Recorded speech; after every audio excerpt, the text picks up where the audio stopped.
Hello. Alright, there you go. Bismillahirrahmanirrahim. Bismillahirrahmanirrahim. Assalamualaikum warahmatullahi wabarakatuh, everybody. I'm AJ, Aisha Joidi, and today I want to talk about something that is quite controversial, but I think I should say it because I think I've tolerated it too much, to the point where I feel like if I don't talk about it, I'm not doing my job as a Khalifa. So, I want to talk about life purpose today because this is something about the inner part of us, and it's actually something about the values that we have within ourselves, right?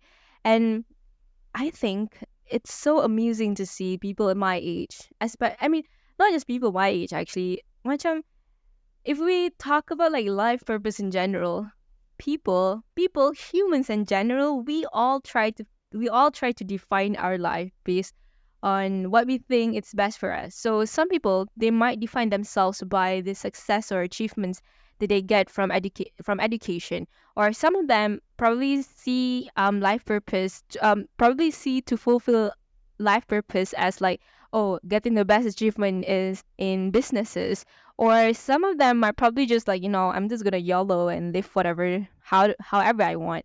And that's the crazy thing about people. We are all trying to define our life based on how we want to be. But the thing is, we are all humans, and humans are weak. We are generally weak in our moral and values, and we don't have any back knowledge against something. So, how do we get the authority to define our life based on how we want? Allah has sent down the Al Quran for us as a guidance, and not just something for us to just read upon, or like for us to just read as a mantra to like soothe our heart, yada yada. This is actually the 6,000 verses that Allah has sent down as revelation is actually to change ourselves the most in the most amusing way possible, and in the most humane way possible, because again, we are weak and we don't know what's best for us, and Allah dah tetapkan yang terbaik untuk kita. Maka macam mana kita nak tahu apa yang terbaik? Dan itulah datangnya Al-Quran sebagai sumber pengetahuan, sumber guidance that we all are expected untuk fulfill. And this expectation essentially are the purpose of life that we're talking about here.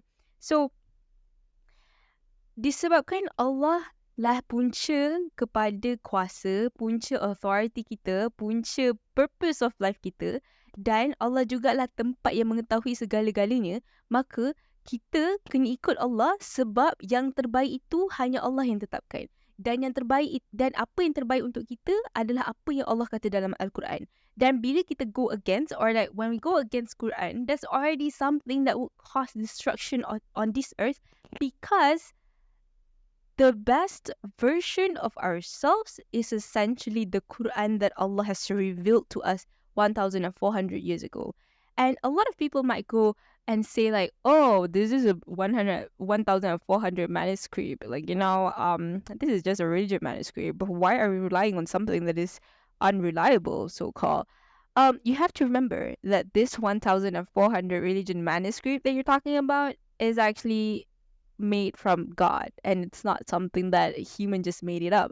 Sebab Allah punya ayat is beyond human punya level, and the fact that we are trying to dissect each one of the words that Allah berikan kepada kita menunjukkan betapa besarnya knowledge Allah about human, betapa besarnya knowledge about Allah about this earth. Maka Allah lah tempat selayak-layaknya seseorang itu untuk follow, that essentially follow itulah our purpose of life. Because right now, a lot of people, we are all trying to fit into the majority. We are all trying to fit in a certain standard. We are all trying to fit into the society. Oh, if person A says this is successful, then we should be successful if we do this way.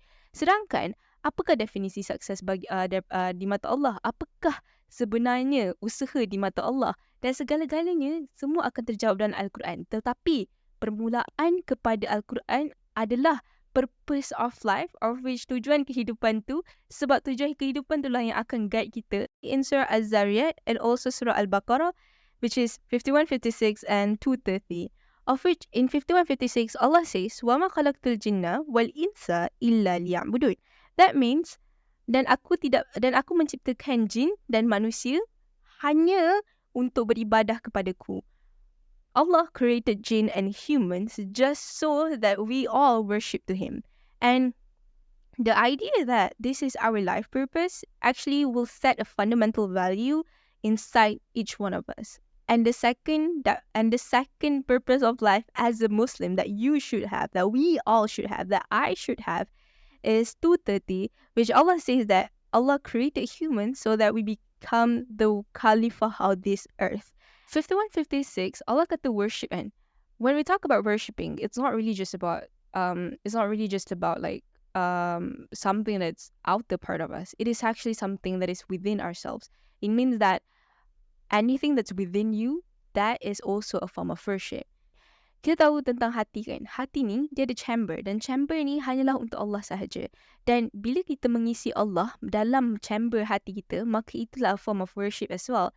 But then when we fill our heart with things that are not necessary, for example, music, couples, partners, I don't know, those things, they will fill your heart, but it will never give you contentment. And Allah is essentially telling you on how to worship Him in the Quran and how to feel content with your life. Because once you worship Allah, 51:56, then you will feel content with your life.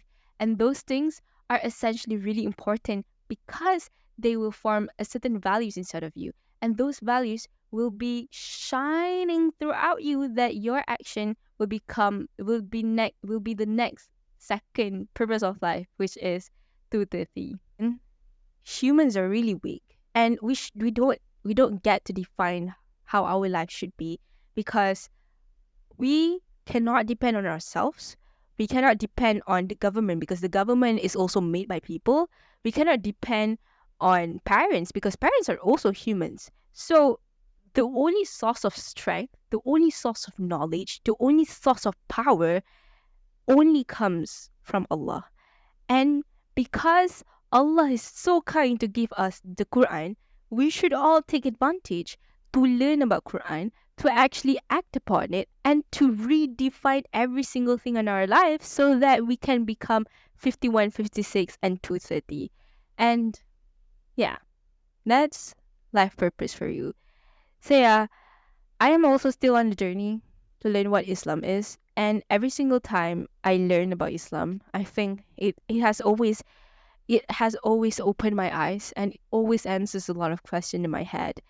And so I really encourage, and I would like to invite you as a Muslim as well to like hop on this journey with me to learn about what Islam is and to learn how to live as a Muslim, so that we all will have the same purpose of life, and we all will fight for the same cause, and at the end of the day, we will all be reunited in Jannah one day. So yeah, that's all for me. And so with that, I say thank you so much, and Assalamualaikum warahmatullahi wabarakatuh.